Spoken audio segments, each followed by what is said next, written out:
কিরে বাটুল, শফিক চাচা কুটিরে? চাচা তো এইটি ছিল, মাত্র ভিতরে গেল। তা তোতা ভাই বসেন। কিরে সুসু, তুই কি এখন দিন রাত 24 ঘন্টায় চাচার সাথে থাকিস না কিরে? কিরে ডন, তুই সুসু বলছিস কারে? আর দিন রাত 24 ঘন্টা আমি চাচার সাথে থাকবো কেন? চাচা ডাকছে, তাই চাচার সাথে দেখা করার জন্য আইছি। আর এই সমস্ত উল্টাপাল্টা কথা বলা কি তুই বাদ দিবি না রে ডন? আমি কি তোর বাড়া ভাতে ছাই দিছি নাকি তুই আমারে দেখলেই উল্টাপাল্টা কথা বলিস? তোর মতো সুসুক আবার কি সাবধানে কথা বলতে হইব রে? তুই যে কোন টাইপের লোক সেটা কি আমরা জানি না নাকি? হে ডন, চুপ থাক। আজাইরে কথা নিয়ে ক্যাসাল করার কোনো দরকার নাই। চাচার সাথে দেখা করতে আইছি, চাচার সাথেই আলোচনা করব।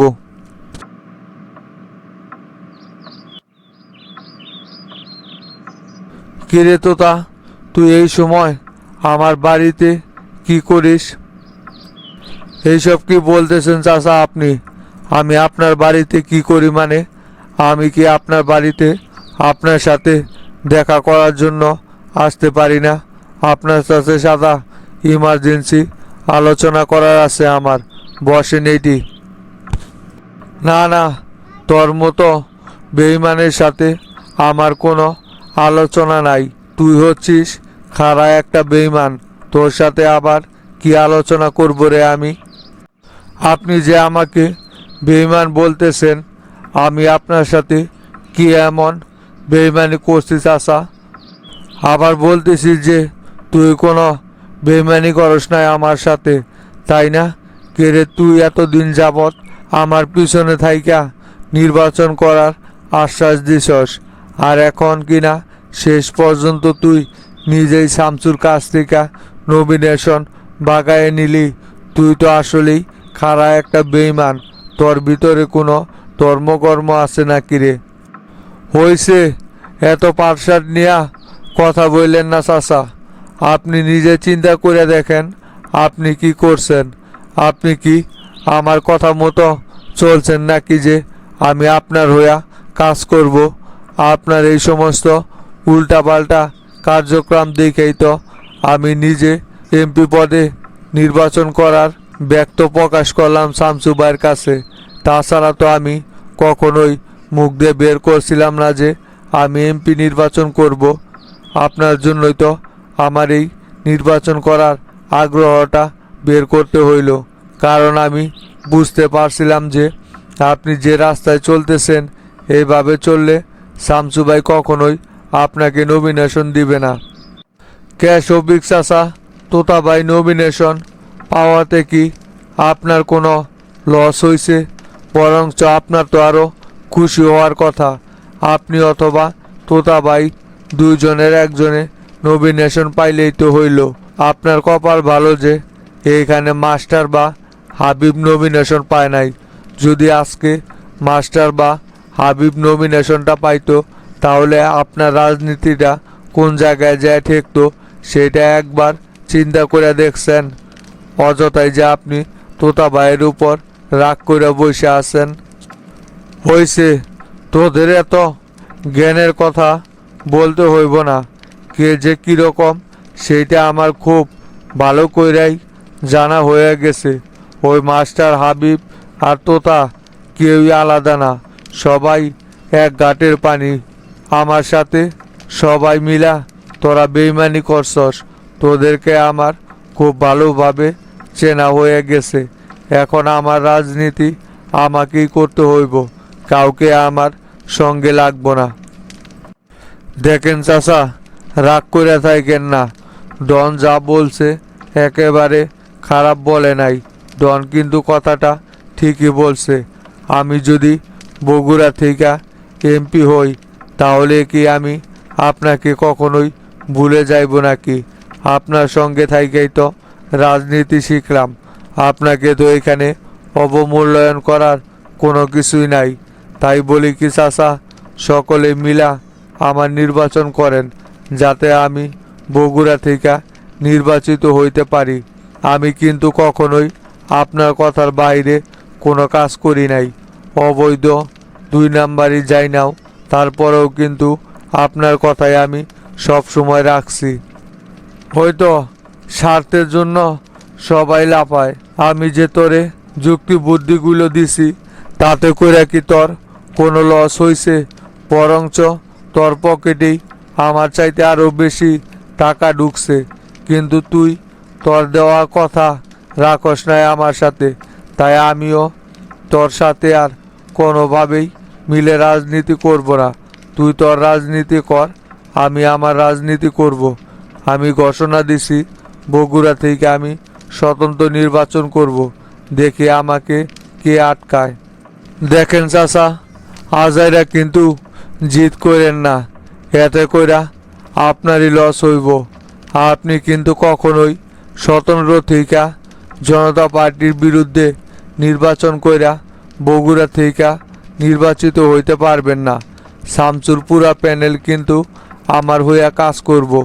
তাই বলি কি, এমন কোনো কাজ করেন না যাতে কইরা দল থেকে আপনাকে বহিষ্কার করা হয়। আমি আপনার ভালো চাই বিদায়ী, কিন্তু আপনার সাথে এখানে খোলা মনে কথা বলতে আইসি চাচা। তাই বলি কি, যা হবার হইছে সেটা ভুলা যায় এখন এক হইয়া কাজ করেন। কে যে কাকে বহিষ্কার করে সেটা সময় হইলেই টের পাইবি তোতা। গতকালকেই মোল্লা ভাই জামিনে বের হয়েছে, আর মোল্লা ভাই জামিনে বের হওয়া মানে পাশার দান সম্পূর্ণ উল্টে যাওয়া। তুই যে শামসুর ভরসায় রাজনীতি করতেছিস না, এক সময় দেখতে পারবি এর কত বড় করুণ পরিণত হয়। তুই মোল্লা ভাইয়ের গ্রুপের রাজনীতি করছস এতদিন যাবৎ, তাদের থেকে সব সকল সুযোগ সুবিধা নিয়া এখন পোল্ট্রি মাইরা তুই শামসুর গ্রুপে গেছস। তোর মতো বেইমানকে কিভাবে ঠিক করা লাগে সেটা সকলের খুব ভালো কইরাই জানা আছে। এইটি কথা বইলা কোনো লাভ হইব না। কালকে আমি ঢাকা যাব, দেখি আমাকে বগুড়া থেকে স্বতন্ত্র নির্বাচনে কে আটকায়। বিপুল ভোটে আমি এইখান থেকে বিজয় লাভ করব। তোতা ভাই, আমি আপনাকে আগেই বলছিলাম এই বুড়া জিনের সাথে কথা বইলা বিন্দু পরিমাণ কোনো লাভ হইব না। ওই আছে পণ মারা খাওয়ার ধান্দায়। আমরাও দেখে নিব জনতা পার্টির বিরুদ্ধে স্বতন্ত্র নির্বাচন কইরা এইখান থেকে কিভাবে উনি নির্বাচিত হয়। চলেন তো দেখি ভাই, উনি ওনার মতো রাজনীতি করুক গা। ওনার সাথে থাইকা আমাদের সারা জীবন শুধু লসই হয়েছে। এই লোক হচ্ছে সুবিধাবাদী লোক। আপনি যদি আজকে নমিনেশনটা না নিয়ে ওনারে নিয়ে দিতেন, তাহলে দেখতেন ওনার খুশিতে জিলজিলা হয়ে যাইতো। এ দেখ ডন, সব সময় কিন্তু তুই বেদবি করস আমার সাথে। এমন চটকানা একটা দিব, চাপার দাঁত কিন্তু একটাও থাকবো না। তাই কথাবার্তা যা বলবি সাবধানে বলিস। চাচা, আপনি শুধু একবার আমারে অনুমতি দেন, পরে এইটি আমি পায়রা ফালাবো। এলাকায় ঢোকার পর থেকেই ওই ডনের বার দেখতেছি অনেক মন বাইরা গেছে। ওই কি হয়ে আইছে দেখা দেব সেইটা। হাতে ধইরা রাজনীতি শিখাইছি, সারা জীবন পিছনে ভাই ভাই কইরা পইরা থাকছে, আর সেই পোলায় এখন গিয়ার নিয়ে কথা বলে না। আপনি শুধু একবার অনুমতি দিয়া দেখেন ওর কি হাল করি আমি। হে চামচা বাটুল, শফিকের সামনেই তোর একটা কথা বইলা যাই। তুই আসিরে তুই এ এলাকা ছাইরা আবারও তোকে ঢাকাতে পলাইতে হইব। কথাটা মনে রাখিস। শফিক চাচার হইয়া যতই তুই দালালি করস, শফিক চাচা তোরে বাঁচাইতে পারবো না এই ডনের হাত থেকে। তোর উপর আমার আলাদা একটা টার্গেট আছে। জানি তুই এলাকার ভিতরে বিশৃঙ্খলা সৃষ্টি করার জন্য এলাকায় ঢুকছস। খালি সুযোগটা পায় নই, তোরে আবারও এলাকা ছাড়া করমু। হে ডন, থামেক। ওদের সাথে কথা বলার আর কোনো প্রয়োজন নাই। যেটা বলতে আইছিলাম সেইটা বলা হয়ে গেছে। চলে এখন চলে যাইমু এখান থেকে। কি ব্যাপার মাস্টার? সকল নেতাকর্মী তো পার্টি অফিসে এসে উপস্থিত। কই তোতা বা শফিক, ওদের কাউকেই তো পার্টি অফিসে দেখতেছি না। তোতারে নিয়ে আমরা এত কিছু করতেছি, আর তোতাই দেখো সময় মতো উপস্থিত নাই। এরকম দায়িত্বজ্ঞানহীন কাজ করলে কি হয়? তোতারে ফোন দিয়েছিলাম, হাবিব ভাই রাস্তায় আসতেছে। আর শফিকের খবর তো আমি বলতে পারবো না। আমি ফোন দিলে তো উনি রিসিভই করে না। এরকম ভাব আছে ওনার, না জানি মনে হয় হাতির পা দেখছে কোনো জায়গায়। আসসালামু আলাইকুম চাচা। ওয়ালাইকুম সালাম। কিরে তোতা, তোর এতক্ষণে আসার সময় হইল? সকল নেতাকর্মী পার্টি অফিসে আইসা পড়ছে, তোর জন্য মিটিং শুরু করতে পারতেছি না। এখন দাঁড়ায় না থাইকা বসেক। চাচার দেরি হইতো না। গেছিলাম আমি শফিক চাচার কাছে। ওনারে বললাম যে নমিনেশন যেহেতু শামসু ভাই আমাকে দিয়ে গেছে, এইখানে তো আর আমার আলাদা কোনো কথা ছিল না। শামসু ভাই নিজের ইচ্ছাই আমারে যোগ্য মনে কইরা নমিনেশন দিয়ে গেছে, তাই আমরা সকলে মিলা একসাথে নির্বাচনটা করি। এইখানে আমার নির্বাচন না, এটা আপনি মনে করবেন যে এটা জনতা পার্টির নির্বাচন। তাই প্রার্থী না দেখা মনের ভিতরে কোনো রাগ না পুইসা আমার হইয়া নির্বাচন করেন। তুই তো ভালো কথাই বলছস। তা শফিক ভাই কি বললো তোর এই কথা শুই না? উনি কি আসবে না পার্টি অফিসে নাকি? আর বললেন না চাচা, এই লোক তো দেখতেছি জন্মের গাইরা। সে এক কথায় নিয়ে বসে আছে, স্বতন্ত্র নির্বাচন করব নাকি। ওনার সাথে নাকি অনেক বড় বেইমানি করা হয়েছে।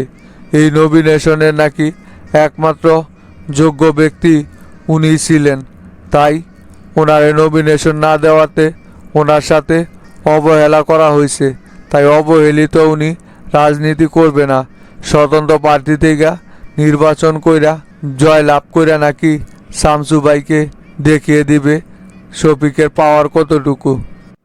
কথায় আছে না মাস্টার, সাল্লাই কুত্তার বাগানাম, সেই রকম দশা হয়েছে শফিকের।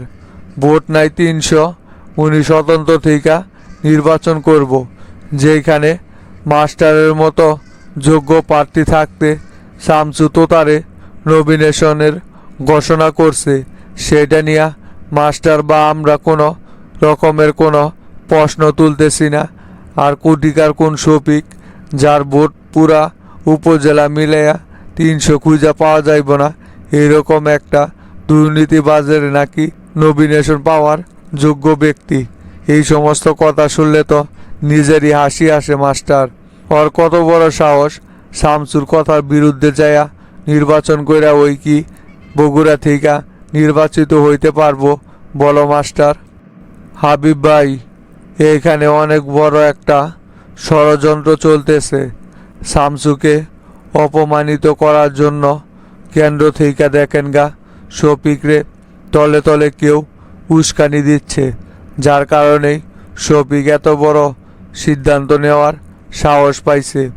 এই কথাগুলো শফিকের না, এই কথাগুলো শফিককে দিয়া অন্য কেউ বলাইতেছে, যাতে করে শফিকরে উস্কানি দিয়া বগুড়াতে একটা ঝামেলা সৃষ্টি করা যায়। আমাদের বিরুদ্ধে তো নাগরিক পার্টি থেকেও প্রার্থী ঘোষণা করা হয়েছে, যাতে করে জনতা পার্টির ভিতরে ভোট কারাকারি শুরু হয়, আর ওইদিকে যাতে নাগরিক পার্টির প্রার্থী একচাইটা নির্বাচিত হতে পারে। আর এটা নিয়েই শামসুর অযোগ্যতার প্রশ্ন তুলব কেন্দ্রে, সেই জন্যই এই ষড়যন্ত্র করা হইতেছে। চাচা, আপনি একদম ঠিক কথাই বলছেন। গতকালকে নাকি কাদের মোল্লা জামিন পাইছে, আর শফিক যাইতেছে কাদের মোল্লার সাথে দেখা করার জন্য ঢাকা। এ যা পারে করুকগত, শামসু তরে আমাদের হাতে তুলে দিয়ে গেছে। এইখান থেকে তোকে কিভাবে নির্বাচিত করতে হয় সেটা আমরা দেখব। তুই শুধু আমাদের কথা মতো কাজ করে যা। শফিক কি করে করুক, আর শফিকের বিষয়টা আমি শামসুকে জানাইতাছি। হে ডন, তুই পাশের রুমে দেখ, নেতা কর্মীরা সব বসে আছে। ওনাদের সবাইকে ডাক দে। আমাদের নির্বাচনী প্রথম মিটিং আজকে এখান থেকেই শুরু করতে হইব।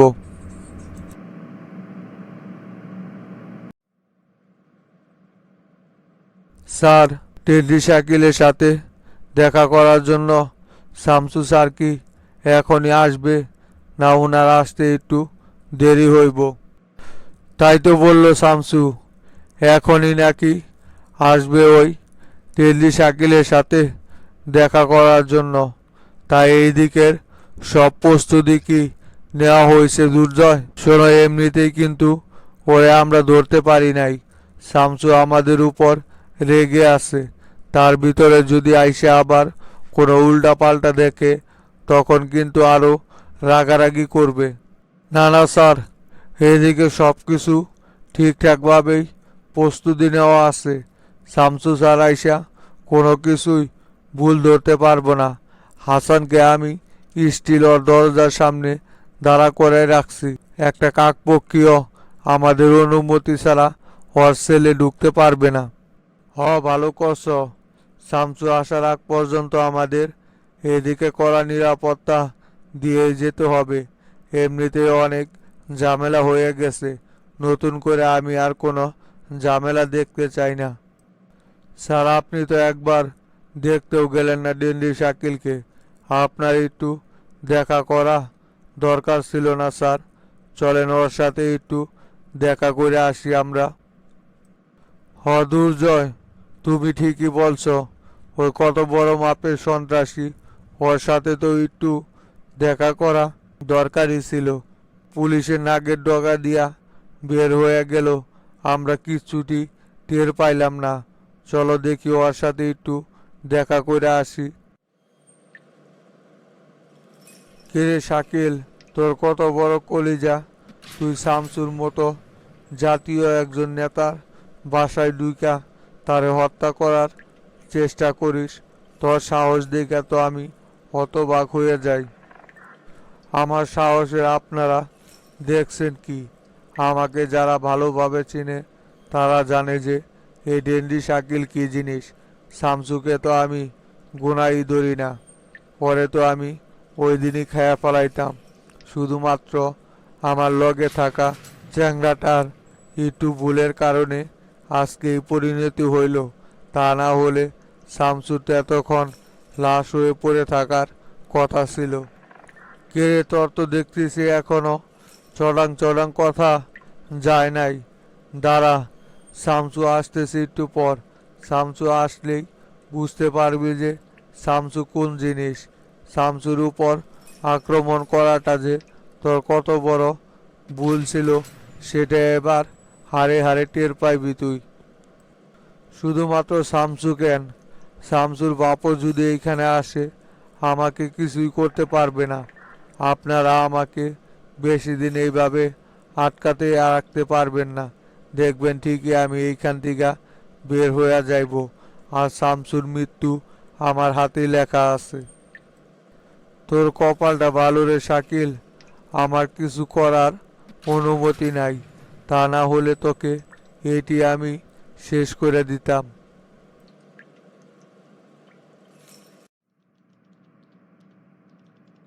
কিরে শামসু, সম্রাট কি বলে ফোন দিয়া?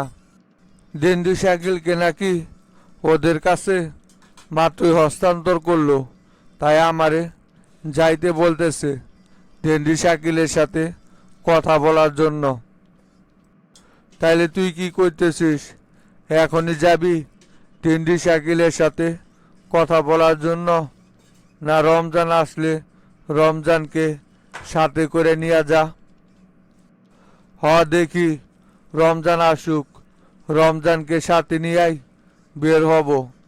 আগে প্রেসিডেন্টের সাথে কাদের মোল্লার বিষয়ে আলোচনা করব। বারবার কইরা ওনারে নিষেধ করা সত্ত্বেও কিভাবে কাদের মোল্লাকে জামিনে বের করে নিয়ে আসলো। এই মুহূর্তে দেশের পরিস্থিতির যে অবস্থা, এতে করে কাদের মোল্লার কি জামিনটা দেওয়ার ওনার খুব জরুরি দরকার ছিল। তুই আর শামসু একা মাথা মাইরা কি করবি বল? যদি ওনারা নিজেদের ভালো না বুঝতে পারে, এখানে তুই একা একা কথা বইলা কিছু করতে পারবি? যেই দিন ধরা খাইব সেই দিন বুঝতে পারবো যে কাদের মোল্লা কি জিনিস। শতবার জনতা পার্টিকে বিপদে ফালানোর পরেও যদি ওদের উচিত শিক্ষা না হয়, এইখানে তো তোর আর বলার কিছু থাকে না শামসু। প্রেসিডেন্ট চোখের সামনে সব কিছু দেখতে পাইরাও তারপরেও যদি কাদের মোল্লার কথা বলে, তাহলে আর তোর কি করার আছে এখানে বল? বুঝতে পারছি গুরু, এই প্রেসিডেন্টের মেয়াদ আর বেশি দিন নাই। অচিরেই ওনারে অবসরে পাঠাতে হবে। বয়স্ক মানুষ, সেই জন্য সম্মান কইরা কিছু বলি না। যদি এইরকম উল্টাপাল্টা সিদ্ধান্ত নিতে থাকে, তাহলে তো আমি আর চুপচাপ বসে থাকবো না। শোনেন গুরু, আমি রাজনীতিতে ঢুকছি নিজের ক্ষমতা বাড়ানোর জন্য না, দেশের জনগণের জন্য কিছু করার জন্য। আর এই আমার উদ্যোগে যে সামনে বাধা হইয়া দাঁড়াইব, তারে আমি রাস্তা থেকে সরাবো, সে যত বড় ক্ষমতাশালী লোকই হোক না কেন। দেখ শামসু, আগে মাথা গরম কইরা উল্টা পাল্টা কোনো সিদ্ধান্ত নিস না। যেটাই করস ভাইবা চিন্তা তারপর করিস। সামনে আরো অনেক সময় আছে। তাড়াহুড়া কইরা এমন কোনো সিদ্ধান্ত নিস না যেটাতে তোর বিপরীতেই যায়। আমি বলি কি, তাড়াহুড়া করার কোনো দরকার নাই। তুই সেলিমের সাথে ঠান্ডা মাথায় আলোচনা কর, তারপর যে সিদ্ধান্ত নেওয়ার সেটাই নিস। প্রেসিডেন্ট এক সময় ঠিকই ওনার ভুল বুঝতে পারবো। কাদের মোল্লারে যে বের করে নিয়ে আসাতে কত বড় ভুল করছে সেইটা প্রেসিডেন্ট ঠিকই বুঝতে পারবো। আমি তো ওনার সাথে কথা বলি না। ওনার এই সমস্ত উল্টাপাল্টা কার্যক্রম একদম পছন্দ না আমার। আমি বারবার ওনাকে বলছি যে আপনি আমার কথা মতো কাজ করেন, যে কোনো বিপদ আসলে সেটা আমি দেখব। তারপরে উনি অন্যান্য দুর্নীতিবাজদের কথায় ভয় পেয়ে চলে। ওনার কারো কথায় ভয় পেয়ে চলার কোনো কিছু আছে? যে ঝামেলায় হোক না কেন, আমি শামসু সেইটা টেকেল দেব। উনি শুধু আমার সিদ্ধান্তে চলাফেরা করব। এতে করে জনতা পার্টি ভালো থাকবে, জনগণও শান্তিতে থাকবে। আর ওনার যে উল্টাপাল্টা কার্যক্রম, এতে করে প্রতিনিয়ত দেশের ভিতরে অস্থিরতা তৈরি হইব। জনতা পার্টির ক্ষমতাচ্যুত করার জন্যই তো নাগরিক পার্টি বারে বারে ষড়যন্ত্র করে যাইতেছে। আর ওদের এই ষড়যন্ত্রগুলো বাস্তবায়ন করার জন্যই কাদের মোল্লাকে বের করে আনা হয়েছে। আসসালামু আলাইকুম শামসু ভাই। ওয়ালাইকুম সালাম। রমজান আইসস, তোর জন্যই অপেক্ষা করতেছি রমজান। কে ভাই, আমার জন্য অপেক্ষা করতেছেন কেন? কোনো জায়গায় বের হইবেন নাকি? রমজান, ডেন্ডি শাকিলকে তো বগুড়া থেকে ঢাকাতে হস্তান্তর করা হয়েছে। ওর সাথে আলোচনা করতে হইব। ওই কার প্রলোভনে দেশে ঢুকলো, আর কেনই বা আমার উপর আক্রমণ করতে যাইল? আমি নিশ্চিত ওই দেশে এমনি এমনি ঢুকে নাই। ওরে হয়তো কেউ শেল্টার দিয়া দেশে ঢুকাইছে। সেই তথ্য ওর কাছ থেকে জানতে হইব আগে রমজান। ডেন্ডি শাকিল তো দেশ থেকে বের হওয়ার আগে হাজি সিদ্দিকের হইয়া কাজ করত। তাহলে কি হাজি সিদ্দিকের বেটা ইরফানি ওরে দেশে ঢুকাইছে নাকি আপনার উপর আক্রমণ করার জন্য? তাছাড়া হাজি সিদ্দিক তো এখন জেলে বন্দি আছে।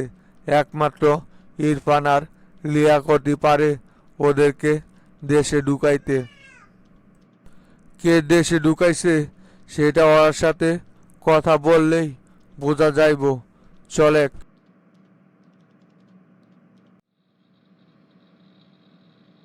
কিরে ইরফান, তোর শরীরের অবস্থা এখন কেমন? এই তো লিয়াকত, আছে কোনো রকম। মেডিসিনগুলো নেওয়াতে মোটামুটি এখন কিছুটা ভালো লাগতেছে, আগের চাইতেও। শোন এইবার, আর এই সমস্ত অ্যালকোহলগুলো নেওয়া বন্ধ কর, নইলে কিন্তু পরবর্তীতে এটা আরো বড় ধরনের আকার ধারণ করব। অল্পতেই জিনিসটা ধরা পড়ছে, তাই এখন থেকেই সাবধান হয়ে যা। আর কখনোই অ্যালকোহল ভিতরে ঢুকাইস না। ওই নিয়তি করছি, এবার সুস্থ হইলে আর কখনোই অ্যালকোহলের ধারে কাছে যাব না। তা ওই দিকের কি অবস্থা রে? মোল্লা আঙ্কেলের সাথে সাক্ষাৎ করছিলি তুই? উনি কি বলল? শুধু ওনারই জামিন করলো, আর কাউকেই জামিন করতে পারলো না? এইটা কোনো কথা হইল? এতদিন যাবৎ আব্বু জেলে পয়সা মরতেছে, আর কাদের মোল্লা আঙ্কেল একাই ওনাদেরকে রেখে কিভাবে বের হয়ে আসলো? আরে তুই এসব কি বলতেছিস? মোল্লা ভাই কি এমনিতেই ওদেরকে রাইখা বের হয়ে আইছে নাকি? উকিল তো অনেক চেষ্টা করছে সবাই রে একসাথে জামিন করানোর জন্য, কিন্তু এইটা কোনোভাবেই সম্ভব ছিল না। একসাথে যদি সবাইকে জামিন কইরা বের করে নিয়ে আসতো, তাহলে এইটা নিয়ে আরো ঝামেলা হয়ে যাইতো। তাই এক এক কইরা সকলকে বের করে নিয়ে আসা লাগবো। সমস্যা কি?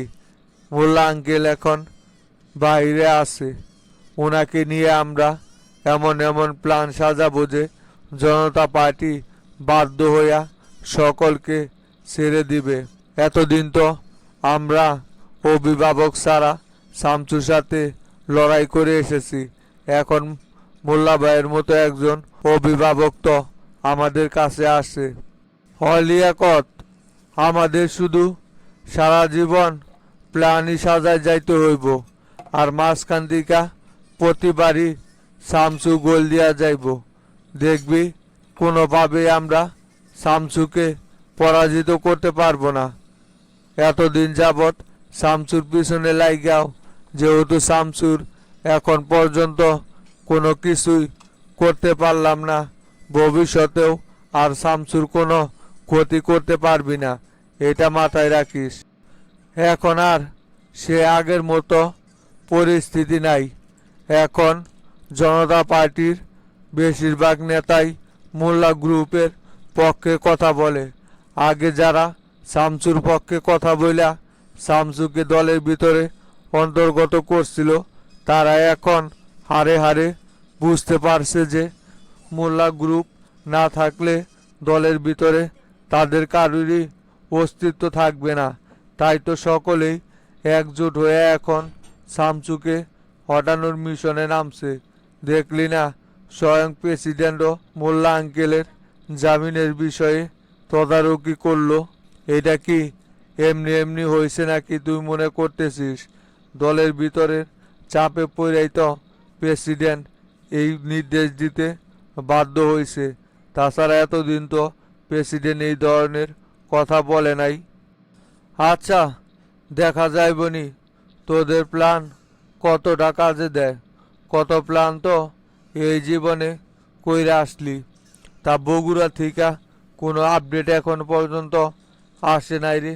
ডেন্ডি শাকিল যে শামসুর উপর আক্রমণ করার জন্য বগুড়াতে গেল, তা সেইটার কি হইল? এখন পর্যন্ত তো কোনো আপডেটই জানাইতে পারলি না। ডেন্ডি শাকিলের সাথে কি তোর যোগাযোগ হয় নাই? ওই কথাই তো তরে বলার জন্য আসলাম রে।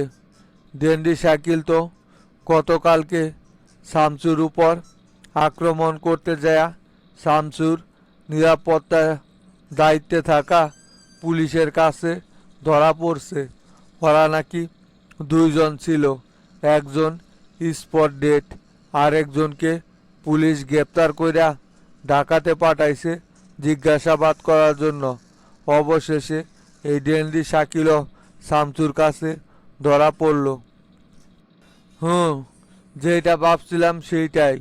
তরে তো আমি আগে ঠিকই বইলা আসতেছি, এই ডেন্ডি শাকিলও দেখবি সবার মতো শামসুর কাছে ঠিকই ধরা খাইয়া যাইব। শামসুর হচ্ছে কই মাছের জান।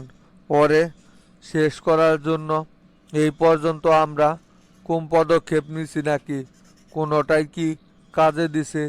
এই ডেন্ডি শাকিলও দেখ শেষ পর্যন্ত শামসুর কাছেই ধরাশায়ী হইল। তুই ঠিকই বলছস। একটা মানুষ কিভাবে এত বিপদ আপদ মোকাবেলা করে এখন পর্যন্ত বহুল তবতে টিকে আছে। শামসুর ধ্বংস কি কোনোদিন হইব না রে, কিছুই বুঝতে পারি না। ওর উপর এই পর্যন্ত কি কোম আক্রমণ হয়েছে নাকি, কিন্তু প্রতিবারই ওই কাকতালীয়ভাবে বেঁচে যায়। আমার মাথায় ধরে না শামসু কিভাবে এত বিপদের মোকাবেলা করে। শামসু সম্পর্কে তুই জানোস নাকি? শামসু ছিল এক সময়ের ভয়ঙ্কর একজন সন্ত্রাসী।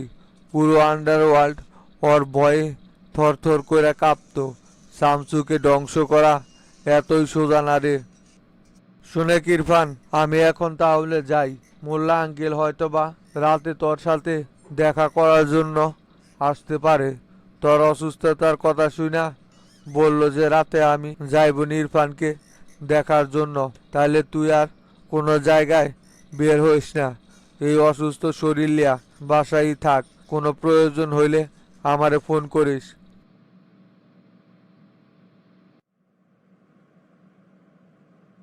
শামসু, দাঁড়াই রইলা কেন? বস। কি আর বসি সেলিম ভাই, পায়ের তলা থেকে তো মাটি এমনিতেই সইরা যাইতেছে। প্রেসিডেন্ট এটা কোন ধরনের সিদ্ধান্ত নিল? ওনারে আমি হাজারবার নিষেধ করা সত্ত্বেও উনি ঠিকই কাদের মোল্লাকে জেল থেকে বের করে নিয়ে আসলো। প্রেসিডেন্টের কাছে কি আমার কথার কোনো মূল্যায়ন নাই নাকি সেলিম ভাই? ওনার এতবার করে বলা সত্ত্বেও উনি এই কাজটা করলো। শামসু, আমি প্রেসিডেন্টের সাথে বিষয়টা নিয়ে বলছিলাম। উনি তো আমাকে বলতেছে এই ব্যাপারে নাকি উনি কোনো প্রকারের হস্তক্ষেপ করে নাই। এটা সম্পূর্ণ আদালতের ব্যাপার, আর উনি আদালতের রায়ের বিরুদ্ধে কোনো কথাই বলবে না। কাদের মোল্লাকে আদালত নির্দোষ পায়া জামিন দিছে। এইখানে ওনার কোনো রকমের কোনো হস্তক্ষেপ করার নেই। উনি নাকি এই বিষয়ে কোনো রকমের কোনো তদারকি করেন নাই। সেলিম ভাই, প্রেসিডেন্ট কি আমাদেরকে বলদ মনে করছে নাকি? আমরা কি কিছু বুঝি না? আমার নাম কিন্তু সেলিম ভাই, শামসু, কোপা শামসু। কথাটা উনারে ভালো কইরা মনে করাই দিয়েন।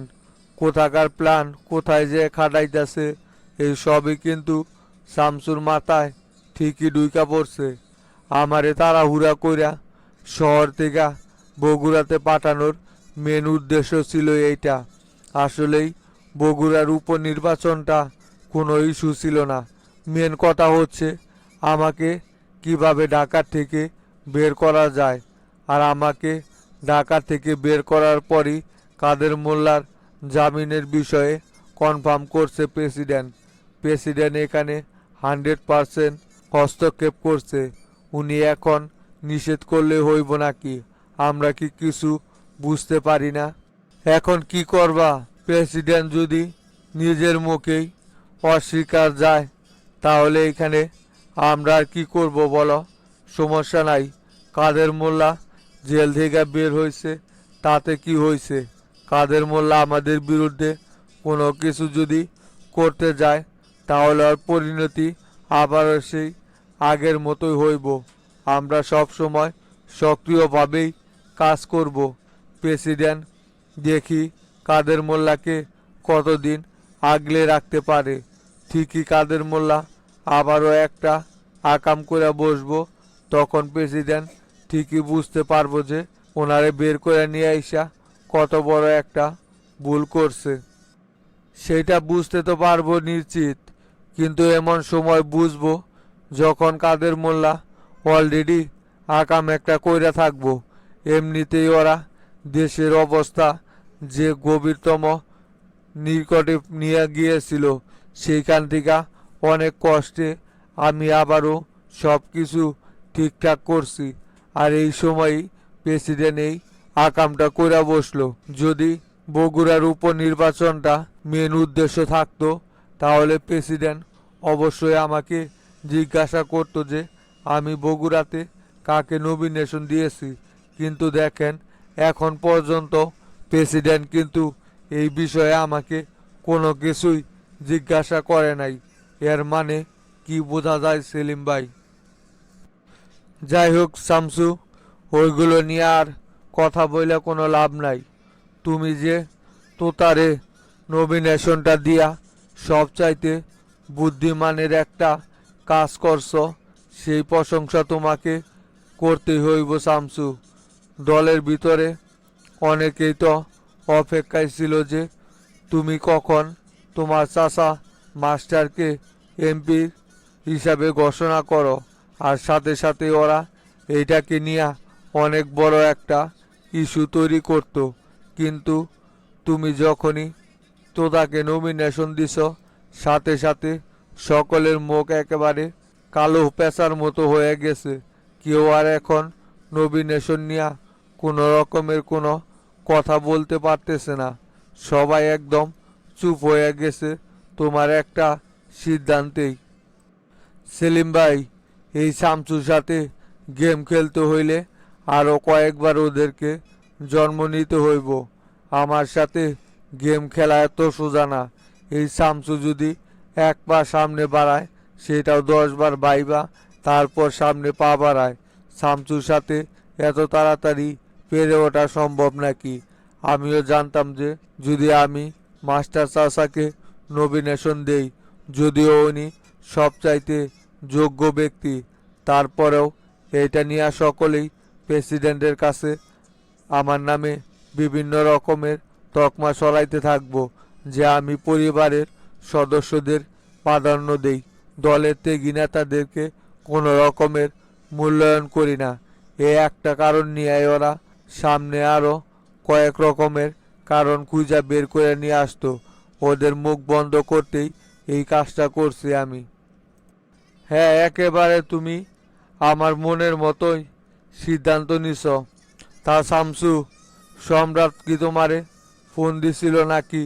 সম্রাট তো কিছুক্ষণ আগেই ফোন দিয়ে আমারে বলল তোমার উপর আক্রমণ করা সেই শীর্ষ সন্ত্রাসী ডেন্ডি শাকিলকে নাকি ওদের কাছে হস্তান্তর করা হয়েছে। তা তুমি কি ডেন্ডি শাকিলের সাথে কথা বলতে যাবা, না প্রেসিডেন্টের সাথে আগে দেখা করবা? না সেলিম ভাই, আগে ডেন্ডি শাকিলের সাথে সরাসরি আমি কথা বলবো, তারপর প্রেসিডেন্টের কাছে যাব। এই ডেন্ডি শাকিল হঠাৎ করে কি কারণে আবার দেশে ঢুকলো আর আমার উপরে ওই আক্রমণ করতে গেল কেন? এটার সঠিক তথ্য আমার বের করতে হইব। আমার মনে হতেছে এইখানেও গভীর একটা ষড়যন্ত্র চলতেছে। ডেন্ডি শাকিলকে যখন আমরা ঢাকাতে খুঁজে বেড়াচ্ছিলাম, ঠিক সেই সময়ই কিন্তু আমাকে বগুড়াতে পাঠিয়ে দেওয়া হলো। এটাও কোনো রকমের একটা ষড়যন্ত্র থাকতে পারে। কেউ চাইতেছে যে আমাকে একেবারে রাস্তা থেকে সরিয়ে দিতে। ওরা জানে যে ঢাকাতে কাজটা করা খুবই কঠিন হইব, সেই জন্যই আমাকে বগুড়াতে পাঠিয়ে ডেন্ডি শাকিলকেও বগুড়াতে পাঠানো হয়েছে। তুমি কি বলতেছো এইসব শামসু? তুমি তো প্রেসিডেন্টের নির্দেশেই বগুড়াতে গিয়েছিলে। তাহলে কি তুমি প্রেসিডেন্টের উপরও সন্দেহ করতেছো নাকি? আজকাল প্রেসিডেন্ট এই ধরনের সিদ্ধান্ত কখনোই নিতে পারে না শামসু। এটা তোমার হয়তো কোনো ভুল ধারণা। অনেক কারণ আছে প্রেসিডেন্টের উপর সন্দেহ করার আমার। আগে আমি এত কিছু বলতে চাই না। আগে ডেন্ডি শাকিলের সাথে আলোচনা করে আসি, তারপর আপনার সাথে আমি বিস্তারিত এই বিষয় নিয়ে আলোচনা করবনি সেলিম ভাই। আমি কাউকেই সন্দেহর বাইরে রাখতেছি না। আচ্ছা ঠিক আছে শামসু, চলো তাহলে।